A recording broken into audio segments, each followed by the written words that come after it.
Ассалаумағалейкум, құрметті мен оқырмандарым. Есім Айнаев Ернұр Исабекұлы. Ерлер денсаулығына арналған менің YouTube парақшама қош келдіңіздер. Тіркеліп алыңыздар. Бүгінгі тақырып бізде аутоиммундық бесплодие, аутоиммундық бедеулік. Бұл қазіргі кезде емделуі өте қиын бедеуліктің түрі. Осы бедеулікке алып келмес үшін біз не істей аламыз? Немесе бұл бедеулік жайында мен толық түсіндіріп кетейін. Сол кезде бұл бедеулікті болмаудың алдын алу, қалай алдын алатынымызды білетін боласыздар.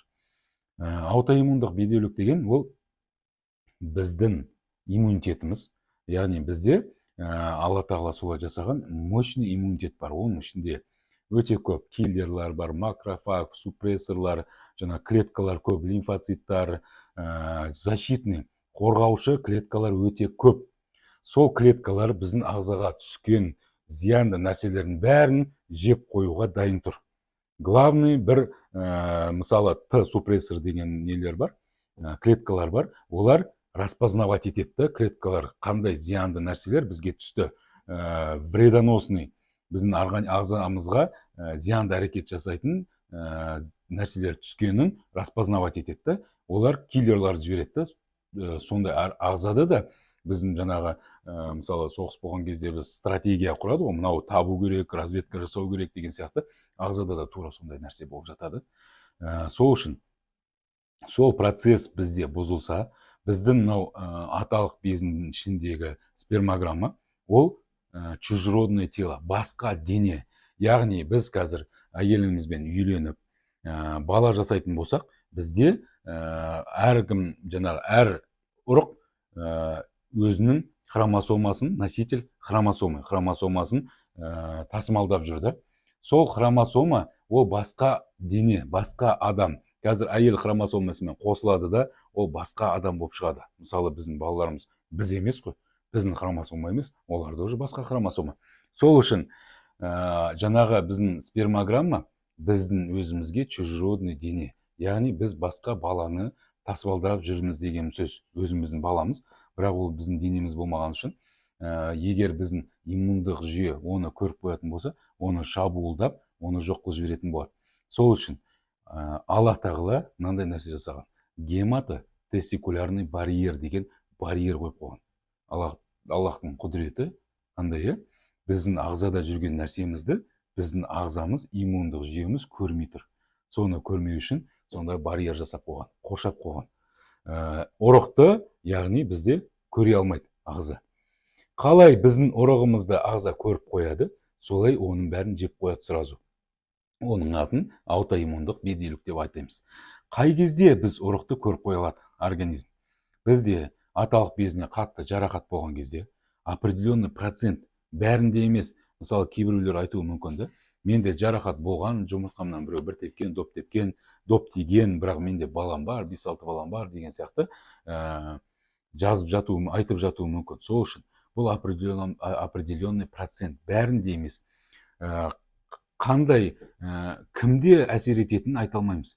Біреуде жай тиеді, бірақ аутоиммундық бедеулік жаңағы или мартез деген анализ өте жоғары болады. Біреуде қатты тиеді, бірақ мартез положительный болмайды, отрицательный оларда баласы болып жатуы мүмкін. Сол үшін біздің мақсат не? Профилактика, қорғану.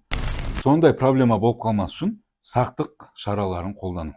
Ол қай кезде болады? Біздің ұрықтарды қашан жаңағы или гематотестикулярный барьер қай кезде бұзылады? Ол бірінші жарақат болған кезде, травма болған кезде, екінші инфекциялар болған кезде, жыныстық жолдар арқылы берілетін инфекция біздің ұрықтың бетін ашып береді екен ғой. Міне, ұрықтар мына жақта жатыр, давайте өлтіріңдер деген сияқты. Бәрінде емес, тағы да айтайын, определенный процент. Сол үшін ертең аутоиммундық бедеулікке алып келмес үшін осы сақтық шараларын қолдану керек.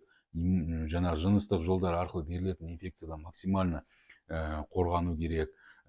Кездейсоқ қатынастар жасамау керек. Ол біріншіден күнә, екіншіден зина, үшіншіден ол осындай проблемаларға алып келуі мүмкін. Үшіншіден жұмыртқаның өзіне жасалған операцияларды бізде ертең аутоиммундық бесплодие алып келуі мүмкін. Себебі ол травматизация, операцияның өзі травматизация. Сол үшін кейбір диагноздарды мен мысалы қазір соңғы кезде тыңдайтын болсаңыздар, киста придатка яичка, например, да, гидроцели көп емес, су көп емес болса, қатты адамға қатты кері әсерін бермесе, қатты мешать етпесе, оларға егер жас бала болған болса, үйленбеген болса, оларға максимально тимей наблюдать еткен дұрыс болады. Егер спермограммасында бәрі жақсы болған болса, онда максимально наблюдать еткен дұрыс болады. Себебі ертең егер соларға операция жасаған кезде осы гематотестикулярный барьері бұзылып кеткен болса, онда егер мар-тест 50-ден асып кететін болса, оны түсіру практически невозможно. Егер ол истинный болатын болса, мар-тест кейбір жағдайларда ложно көтерілуі де мүмкін. Қай кезде көтерілуі мүмкін? То же самое. Инфекциялардың салдарынан да көтеруі мүмкін.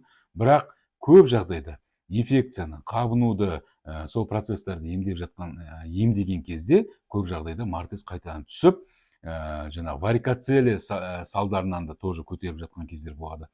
Оны емдеген кезде мар-тест түсіп кетіп жатқан жағдайларды өте көп көріп жатырмыз. Сол үшін егер истинный жаңағы аутоиммундық бесплодие болатын болса, оны емдеу практически невозможно. Онда біз не істейміз ол кезде, ондай жағдайларда? Даже 50%-тен асып кетсе, даже эко жасаудың өзі безуспешно түсіп тастауларға, немесе тұрмай қалуларға, неудачный эколарға алып келіп жататын кездер болады. Сол үшін егер 80%, 90% кей кезде болады мар-тест көтеріп жатады, ондай жағдайда біз не істейміз? Онда біз жұмыртқаны ашып, жұмыртқаның өзінің ішінен ұрықтар алып, жаңағы мар-тесті көтерілмеген, аутоиммундық бесплодияға түзілмеген ұрықтарды алып, сол ұрықтармен эко жасатуға кеңес беріп жатамыз. Енді кейбір жаңағы нелер бойынша, зерттеулер бойынша ғалымдардың егер аутоиммундық бесплодие болатын болса, иммунитетті төмендетуге арналған гормондар беріп жатқан кездер болады, бірақ олар ондай қатты нәтиже береді деп ойламаймын. Себебі тура сол гормондар, иммунитетті төмендететін гормондар, ұрықтардың өздерінің сапасында төмендетіп жіберуі мүмкін. Ертең ол сол ұрықпен оплодотворять етілген ұрпақтың денсаулығына кері әсер беруі мүмкін. Сол үшін осындай жаңағы аутоиммундық бесплодие болып қалмас үшін сақтық шараларын жасау керек. Мысалы, қазір кезде, соңғы кезде көбейіп кетті, жас балалар каратеға барады, кикбоксинг, неше түрлі қазір көбейіп кетті ғой, нелердің түрлері, спорттың түрлері.